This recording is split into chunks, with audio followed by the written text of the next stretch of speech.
ఈ product demo అనేది కేవలం కస్టమర్ యొక్క అవేర్నెస్ కోసం మాత్రమే, ఏ కంపెనీ బ్రాండ్ నేమ్ని బ్లేమ్ చేయడానికి కాదు. ఈ ప్రోడక్ట్ డెమోలో పెయింట్ ఇండస్ట్రీలో పాపులర్ బ్రాండ్స్ అయిన ఏషియన్, బర్జర్ అండ్ బిర్లా ఓపస్లోని 10 సంవత్సరాల పర్ఫార్మెన్స్ వారంటీ ఇచ్చే వాటర్ ప్రూఫింగ్ ప్రోడక్ట్ని యూస్ చేయడం జరిగింది. ఇందులో మనం బర్జర్లోని కూల్ అండ్ సీల్ ప్రోడక్ట్ని యూస్ చేయడం జరిగింది. అలాగే ఏషియన్లో డ్యామ్ ప్రూఫ్, బిర్లా ఓపస్లోని all dry wall and roof 10 ప్రోడక్ట్ని యూస్ చేశాము. ముందుగా ఈ న్యూస్ పేపర్లోని వన్ సైడ్ హారిజెంటల్ అండ్ వర్టికల్లో 2 కోట్ అప్లికేషన్ అయినాక 2 అవర్స్ డ్రై పీరియడ్ గ్యాప్ ఇచ్చినాక దాని మీద వాటర్ అప్లై చేసి టెస్ట్ చేయడం జరిగింది.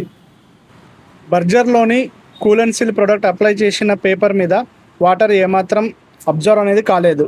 అలాగే సేమ్ ఏషియన్ పెయింట్లోని డ్యామ్ ప్రూఫ్ అప్లై చేసిన పేపర్ మీద కూడా వాటర్ టెస్ట్ చేసాం మనం. వాటర్ అనేది ఏమాత్రం అబ్జర్వ్ కాకుండా మంచి రిజల్ట్ని ఇచ్చింది. సేమ్ అలాగే Birla opus all dry wall and roof ప్రోడక్ట్ని అప్లై చేసిన పేపర్ మీద కూడా వాటర్ టెస్ట్ అప్లై చేశాము. ఇది కూడా మంచి రిజల్టే ఇచ్చింది. ఈ ప్రోడక్ట్ ఏమో కస్టమర్కి మంచి నాలెడ్జ్ బిల్లా పనిచేస్తుందని భావిస్తూ మీ రాజేంద్ర ఫ్రమ్ విఘ్నేశ్వర ఎంటర్ప్రైజెస్, కర్నూలు.